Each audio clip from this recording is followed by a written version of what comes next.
Hello everyone, this is William Tapscott. I'm here with Taylorsville Crime Watch, and today I'm here with Lieutenant Matt Harris, Public Information Officer for Columbus Police Department. Lieutenant Harris, what does a Public Information Officer do? One of my prime responsibilities is writing press releases and then getting that information out to the public. This is done on a daily basis here at CPD and sent out to local and state media outlets. Some of my other responsibilities include attending meetings and public speaking functions, and also managing our social media and website for the police department. That's awesome. Lieutenant Harris is here to talk about testing and the hiring process for the new prospective officer.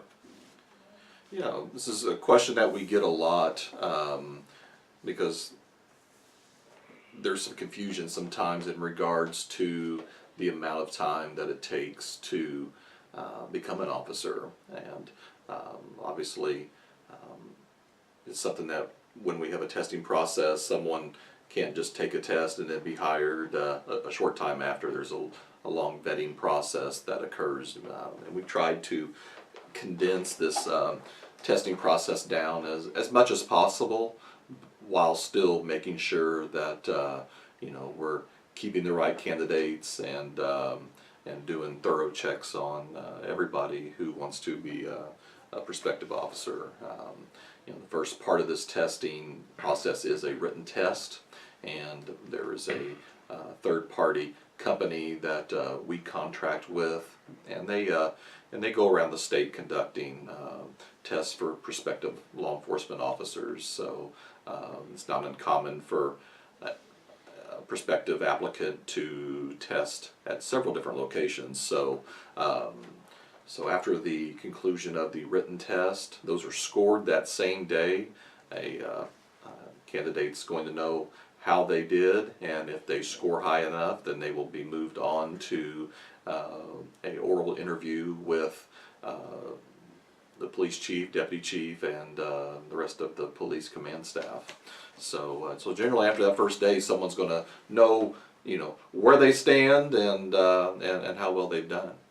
So what's some of the qualifications a person really needs to become a police officer? Well, the basic requirement to become a police officer here in the state of Indiana is you must be between the ages of 21 and 35 by the time you are hired.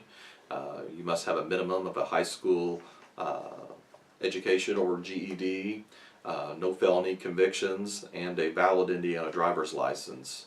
However, here in Columbus, most of our applicants have a college background and or prior police or military experience.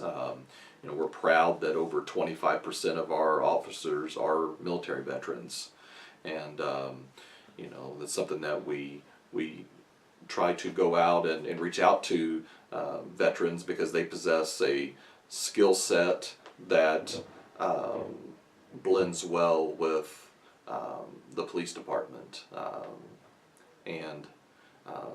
These officers, they've already been through boot camp. They understand discipline and teamwork and what it takes to be successful. So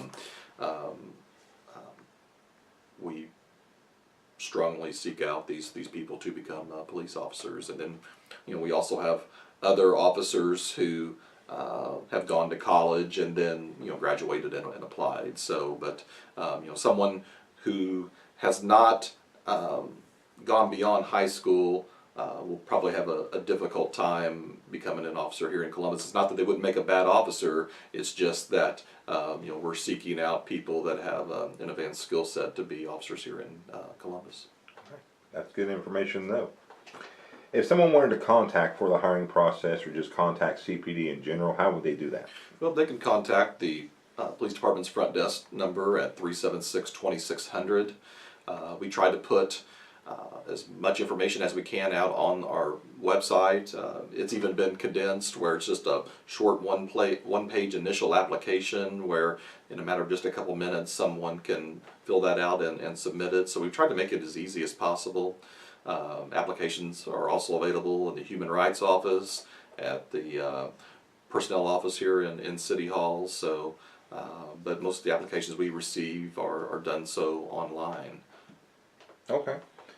And you had discussed it with me earlier that there was a special event coming up. Yeah, we had some questions. When are you going to do another coffee with a cop? And we have one planned for Thursday, April 26th, from 11 to 12:30 at our Columbus Chick-fil-A. And this is something that we started a couple of years ago.